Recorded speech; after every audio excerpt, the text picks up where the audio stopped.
Bismillahirrahmanirrahim. Assalamualaikum warahmatullahi wabarakatuh. Alhamdulillahirabbil alamin wassalatu wassalamu asrofil anbiya wal mursalin sayyidina Muhammadin wa ala alihi wa sahbihi ajmain. Rabbi israhli sadri wa yassirli amri wahlul 'uqdatam min lisani yafqahu qawli. Halo teman-teman sekalian, sahabat yang mulia, apa kabar? Alhamdulillah kita berjumpa lagi di dunia maya dalam keadaan sehat walafiat.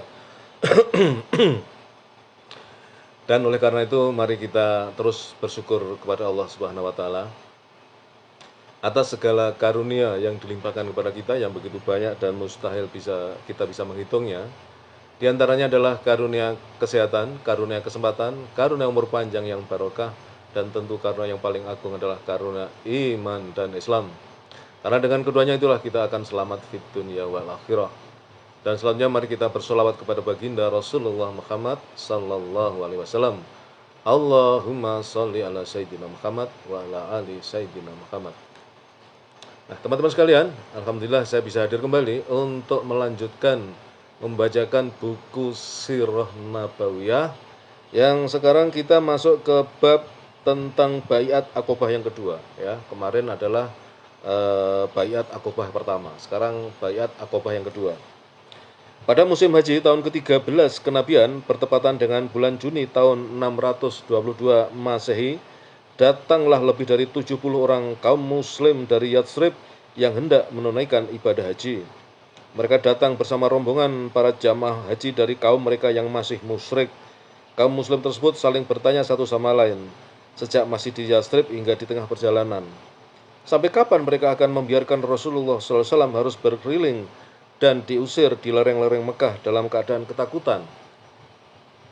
Setiba di Mekah, terjalin kontak rahasia antara mereka dengan Nabi SAW, yang isinya kedua belah pihak menyepakati untuk bertemu di pertengahan hari-hari Tasyrik di suatu lereng Bukit Aqobah, tempat melontar jumrah ula di Mina. Pertemuan tersebut dilakukan sangat rahasia sehingga harus dilakukan di tengah kegelapan malam. Marilah kita serahkan kepada salah seorang pemimpin kaum Ansor menerangkan pertemuan bersejarah ini yang telah mengubah jalannya hari-hari dalam kancah pertempuran antara paganisme melawan Islam. Ka'ab bin Malik al-Ansori radhiyallahu anhu mengisahkan, kami keluar untuk menunaikan ibadah haji dan kami membuat kesepakatan dengan Rasulullah SAW untuk bertemu di Bukit Aqobah pada pertengahan hari-hari Tasyrik. Pada malam yang telah dijanjikan kepada kami untuk bertemu Rasulullah SAW itu, Abdullah bin Amr bin Haram, pemimpin terkemuka dan tokoh paling terhormat di antara kami, ikut bersama kami. Waktu itu kami masih merahasiakan urusan ini dari kaum kami yang masih musyrik. Kami berbicara kepadanya dan berkata, wahai Abu Jabir, sesungguhnya engkau adalah pemimpin terkemuka dan tokoh terhormat kami. Kami mengkhawatirkan engkau kelak menjadi kayu bakar di api neraka. Kami mengajaknya masuk Islam dan memberitahukan tentang kesepakatan kami dengan Rasulullah SAW di Bukit Aqobah. Lalu dia masuk Islam dan menghadiri baiat Aqobah bersama kami serta terpilih sebagai salah seorang pemimpinnya. Ka'ab melanjutkan, lalu kami tidur pada malam itu bersama-sama kaum kami di tempat perkemahan kami. Hingga ketika sudah memasuki sepertiga malam, kami keluar dari perkemahan, kami menuju tempat yang sudah kami janjikan untuk bertemu Rasulullah SAW. Kami berjalan menyelinap secara sembunyi-sembunyi hingga kami semua berkumpul di lembah Bukit Aqobah.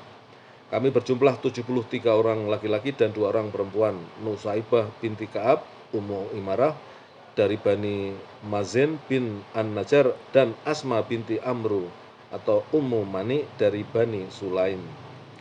Kami semua telah berkumpul di lembah itu dan menunggu hingga Rasulullah SAW datang ditemani oleh pamannya Abbas bin Abdul Muthalib, meski waktu itu masih menganut agama kaumnya.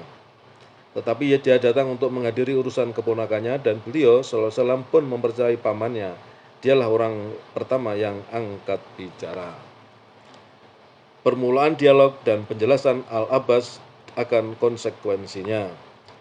Setelah peserta pertemuan telah lengkap, dimulailah pembicaraan untuk mengesahkan perjanjian persekutuan yang memiliki dimensi keagamaan dan militer.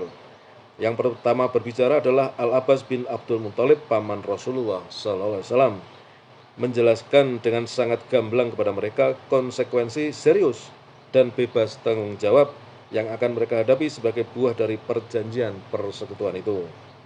Dia berkata, wahai orang-orang Khazraj, waktu itu orang-orang Arab biasa menyebut kaum Ansor dengan Khazraj, baik dari kalangan Khazraj maupun dari kalangan Aus, sesungguhnya Muhammad adalah bagian dari kami sebagaimana yang telah kalian ketahui sendiri.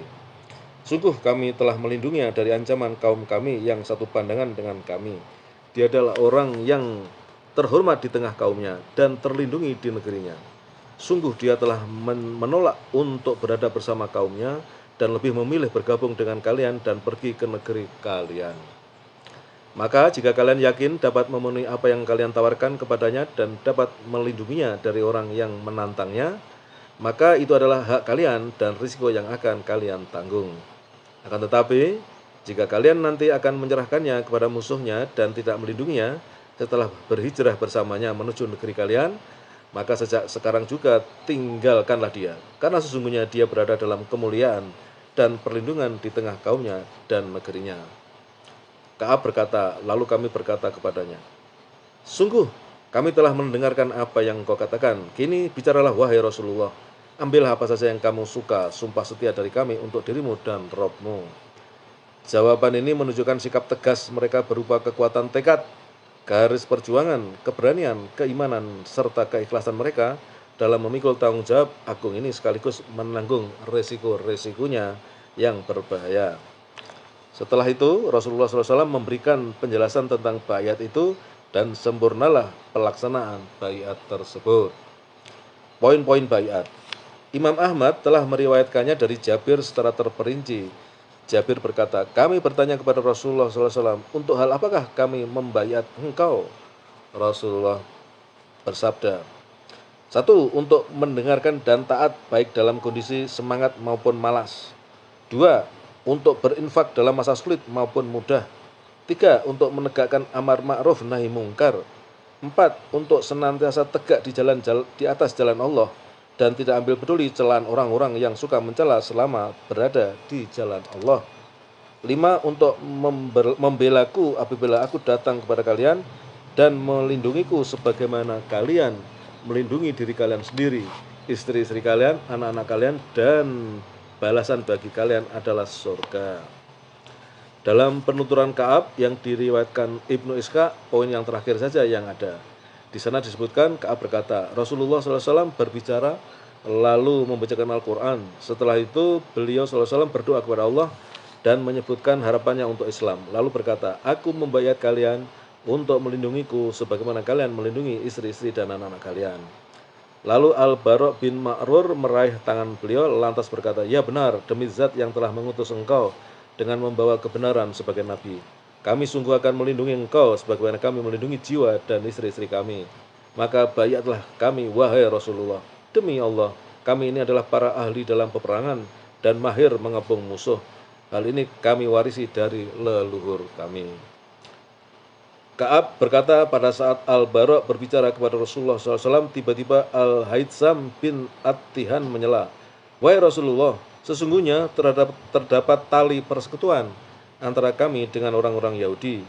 Jika kami memutuskannya, apakah ada kemungkinan jika Allah sudah memenangkan engkau lalu engkau kembali pada kaummu dan meninggalkan kami? Beliau tersenyum lalu bersabda, Baldamud dam wal hatmul hatamu anna minkum wa antum minni ukharibu man kharabtum wa asalimu man sa'altum. Darah dengan darah, kebinasaan dengan kebinasaan. Aku adalah bagian dari kalian dan kalian bagian dari diriku. Aku memerangi siapapun yang memerangi kalian dan aku berdamai dengan siapapun yang berdamai dengan kalian. Nah teman-teman, sementara sampai di situ dulu. Ini masih cukup panjang untuk bab tentang baiat Aqabah yang kedua ini ya. Masih cukup panjang. Ya, kita bagi per segmen-segmen saja ya supaya tidak terlalu panjang ya. Jadi besok kita akan sampai ke penegasan kembali konsekuensi serius dari baiat ya. Ini penting, bagian penting dari proses dakwah Nabi yang makin hari makin menuju kepada satu kekuatan yang makin kuat ya, sehingga dakwah beliau akhirnya nantinya mencapai kemenangan ya. Demikian teman-teman yang bisa saya sampaikan pada kesempatan siang hari ini. Mari kita terus istiqomah dalam kebaikan, mentaati Rasulullah ya dengan sunnah-sunnahnya, dan tentunya di bulan suci Ramadan ini mudah-mudahan kita makin bersemangat di dalam beragama ini ya, agama Allah, agama tauhid, agama Islam. Demikian yang bisa saya sampaikan, mudah-mudahan bermanfaat. Kebenaran datang dari Allah, dan bila mana saya dalam menyampaikan ada kekurangan kesalahan, mohon dimaafkan. Assalamualaikum warahmatullahi wabarakatuh.